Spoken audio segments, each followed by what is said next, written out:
I'm recording from Paris today because, again, why not? If you have a backdrop of the Eiffel Tower, you might as well use it. All right, so today, or right now, we're going to talk about the Dylan Thomas poem, Do Not Go Gentle into That Good Night. Dylan Thomas was a Welsh poet. Um, his father was a professor, so he grew up, reading and being exposed to literature. And I think his father sort of wanted Dylan Thomas to go into academia as well. Uh, but he did choose to be a writer, but he was a journalist for a while, which his father didn't quite respect as much, I guess. Thomas went into journalism for a while and then began writing poetry. And he was kind of a poetry reading superstar. In the middle of the 20th century, poetry readings were very in vogue, and poets would give very dramatic readings of their poetry.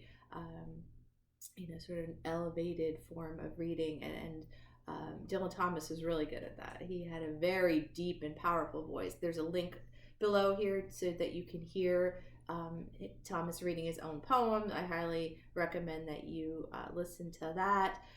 Just again, a very booming, dramatic presentation of the poem that I think, again, adds another layer of meaning and understanding and appreciation for you.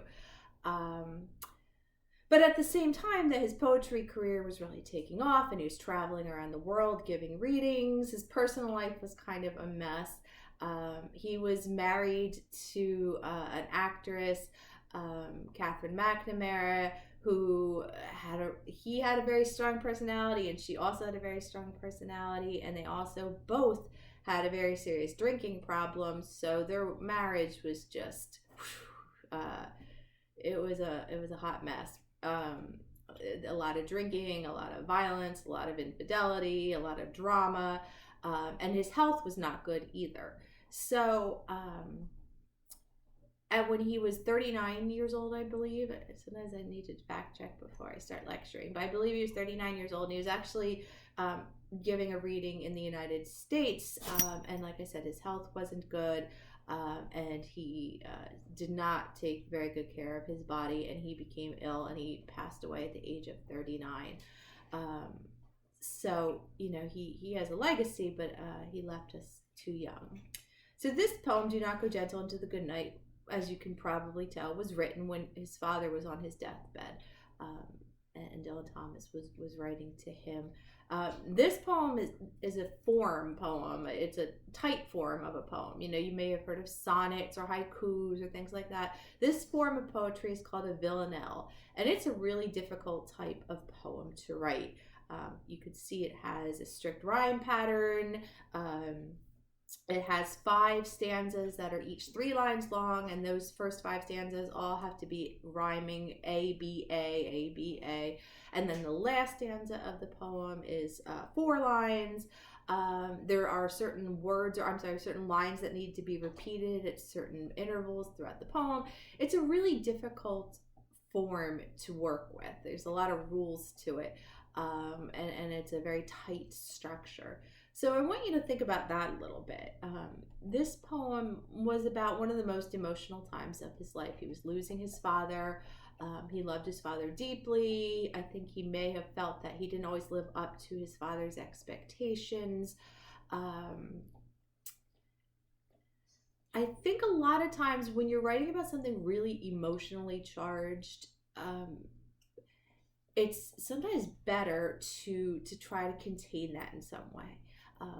We tend to, it's okay, like if you're just writing in your journal or you're just writing to express yourself, just like gush, go, let yourself be emotional and all over the place and get all that out on paper.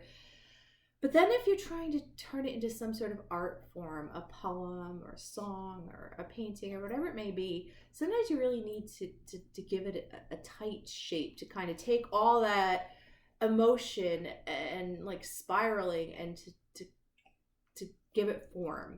Otherwise, it's meaningful to you, but it doesn't necessarily translate well into something that other people can appreciate.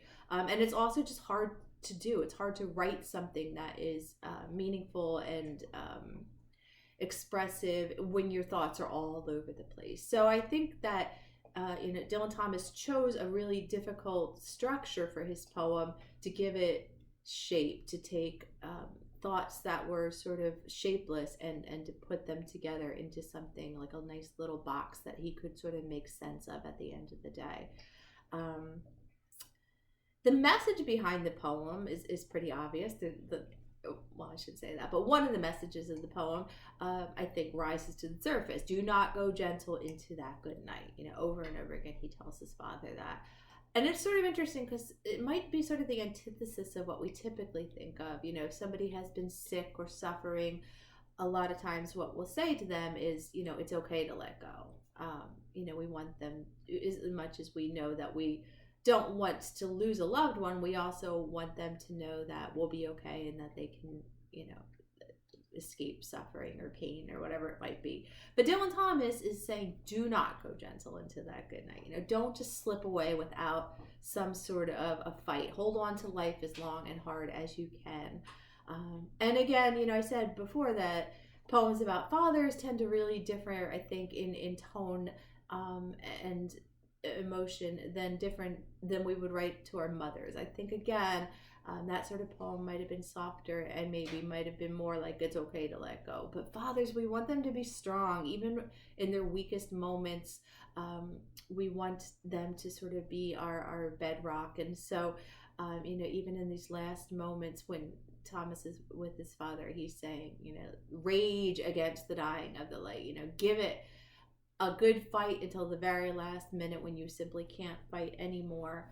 And he uses these examples throughout the poem of different types of men. Wise men at the end know that dark is right because their words have forked no lightning. Good men, wild men, grave men, all these different types of men. And I'm sure he sees all of these traits in his father on some level or another.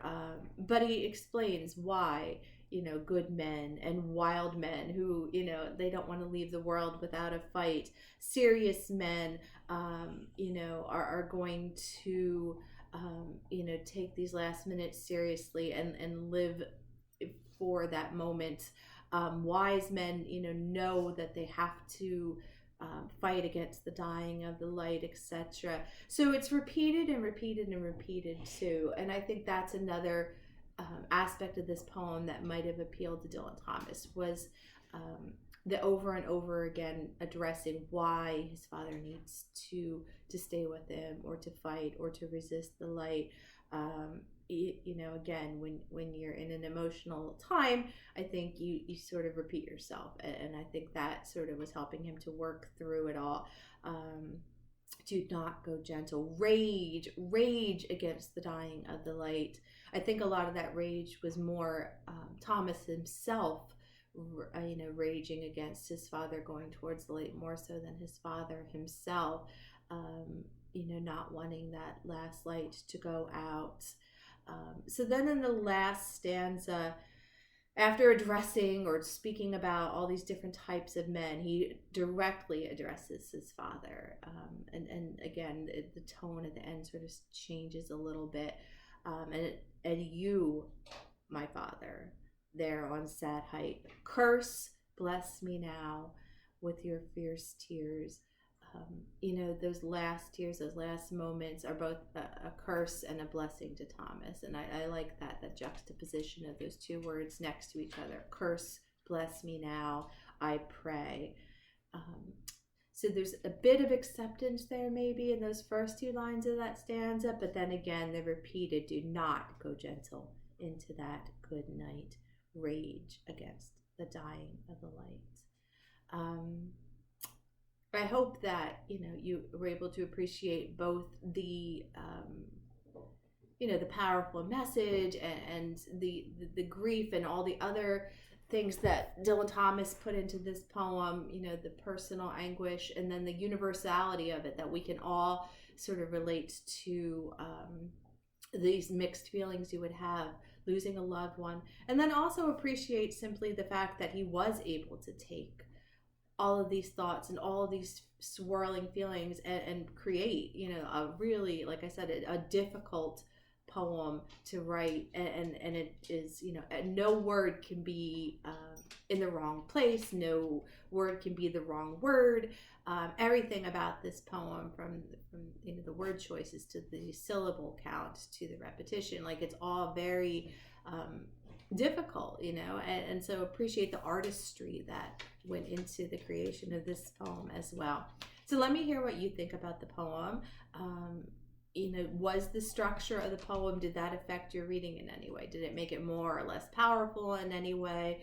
What were your thoughts about the poem? Please share them. Thank you.